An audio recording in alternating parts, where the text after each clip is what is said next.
Menghadapi masyarakat Jawa yang religiusitasnya sudah berakar kuat pada tradisi Hindu, Buddha, dan animisme selama berabad-abad, Syekh Maulana Malik Ibrahim tidak memilih jalan konfrontasi.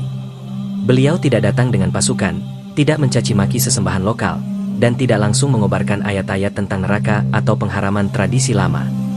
Beliau menerapkan sebuah prinsip emas yang di dalam Al-Quran disebut sebagai dakwah bil hikmah, dakwah dengan kebijaksanaan, dan uswatun hasanah, memberikan teladan nyata yang baik.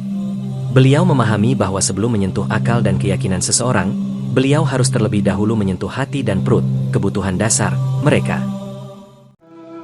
Strategi pertama yang beliau lancarkan adalah melalui jalur ekonomi, yaitu dengan menjadi pedagang yang jujur, dan langkah ini sangat taktis.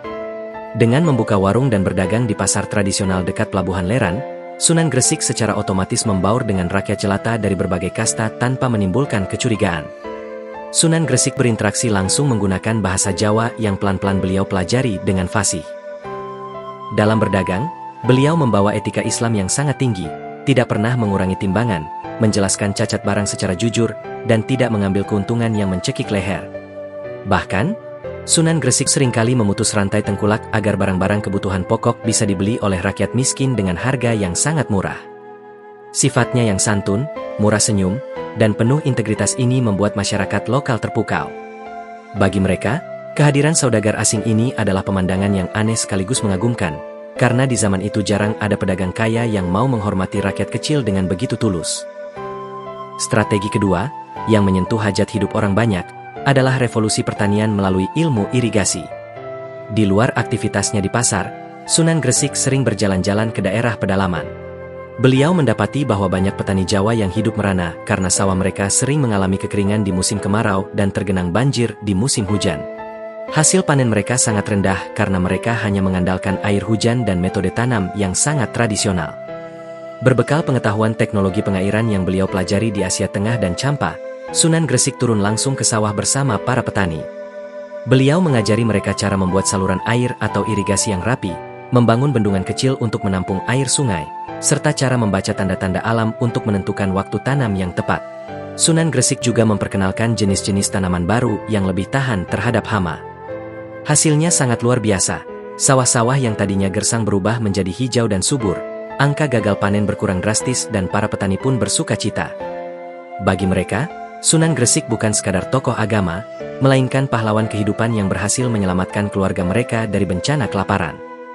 Melalui lumpur sawah inilah, rasa hormat dan cinta masyarakat terhadap sosok beliau terbangun dengan sangat kokoh. Strategi ketiga yang tidak kalah menyentuh hati adalah diplomasi kemanusiaan melalui pengobatan gratis. Selain ahli dalam bidang ekonomi dan pertanian, Syekh Maulana Malik Ibrahim adalah seorang tabib atau dokter yang sangat mumpuni. Beliau memiliki pemahaman yang mendalam tentang ilmu obat-obatan herbal. Di tempat tinggalnya, Sunan Gresik membuka praktik pengobatan tanpa memungut biaya sepeser pun alias gratis bagi siapa saja yang sakit. Masyarakat dari kasta Sudra dan kaum paria yang selama ini tidak pernah bisa mengakses pengobatan layak karena miskin, berbondong-bondong datang kepada beliau. Beliau mengobati berbagai macam penyakit, mulai dari penyakit kulit, demam, hingga penyakit dalam, dengan memanfaatkan tanaman-tanaman obat yang tumbuh di sekitar tanah Jawa, yang kemudian diramu dan dibacakan doa-doa kesembuhan kepada Allah Subhanahu wa Ta'ala. Ketika pasien tersebut sembuh, mereka tidak hanya bersyukur atas hilangnya penyakit fisik mereka, tetapi mereka juga menyadari sebuah kebenaran spiritual, bahwa Tuhan yang disembah oleh Maulana Malik Ibrahim adalah Tuhan yang Maha Penyayang, yang tidak membeda-bedakan manusia berdasarkan kasta atau harta. Ketulusan demi ketulusan yang ditunjukkan oleh Sunan Gresik ini laksana air es yang menyiram tanah gersang. Secara sukarela, tanpa ada paksaan sedikit pun, ribuan orang di wilayah Gresik dan sekitarnya mulai menundukkan kepala dan menyatakan diri masuk ke dalam pelukan agama Islam. Seiring dengan semakin besarnya gelombang masyarakat yang memeluk agama Islam, gaung keberhasilan dan keluhuran budi Syekh Maulana Malik Ibrahim akhirnya menembus dinding-dinding tebal Istana Majapahit di Trowulan. Berita tentang adanya seorang ulama asing yang dicintai rakyat, pandai bertani, jujur dalam berdagang, dan sakti dalam mengobati penyakit, memantik rasa penasaran Prabu Brawijaya, Raja Majapahit saat itu. Raja kemudian mengirimkan utusan untuk mengundang Sunan Gresik datang ke ibu kota kerajaan Majapahit untuk menghadiri persidangan istana. Undangan ini adalah sebuah momentum politik dan dakwah yang sangat krusial. Sunan Gresik menyambutnya dengan tangan terbuka.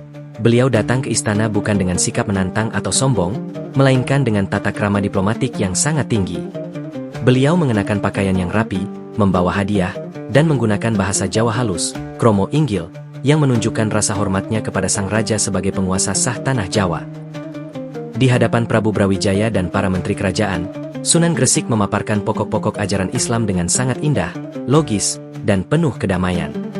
Beliau menjelaskan bahwa Islam adalah agama yang mengajarkan kepatuhan kepada Tuhan Yang Maha Esa, keadilan sosial, dan kewajiban seorang pemimpin untuk menyayangi rakyatnya. Prabu Brawijaya sangat terkesan dengan kepribadian dan keluasan ilmu Sunan Gresik. Meskipun pada akhirnya sang Prabu memutuskan belum bisa memeluk agama Islam, karena ikatan tradisi yang kuat dan kekhawatiran akan stabilitas politik kerajaan yang mayoritas masih beragama Hindu-Buddha, Raja Majapahit memberikan sebuah keputusan yang sangat menguntungkan bagi masa depan Islam di Jawa. Sebagai bentuk penghormatan dan pengakuan atas jasa-jasa Sunan Gresik dalam membantu menyejahterakan rakyat, Prabu Brawijaya menghadiahi beliau sebidang tanah yang sangat luas di pinggiran kota Gresik, yang kini kita kenal sebagai daerah Gapura. Tidak hanya itu, Raja juga memberikan maklumat resmi, izin tertulis, yang menjamin keamanan Sunan Gresik dalam menyebarkan ajaran Islam kepada siapa saja yang bersedia menerimanya di seluruh wilayah kekuasaan Majapahit. Mendapatkan legalitas dan tanah dari Raja, Sunan Gresik segera melakukan langkah institusionalisasi dakwah. Di atas tanah Gapura tersebut, beliau pertama-tama membangun sebuah tempat ibadah yang sederhana namun fungsional, yang kini dikenal sejarah sebagai Masjid Pasucinan. Masjid ini bukan hanya berfungsi sebagai tempat sujud dan sholat, tetapi juga sebagai pusat koordinasi, tempat bermusyawarah, dan klinik sosial bagi masyarakat.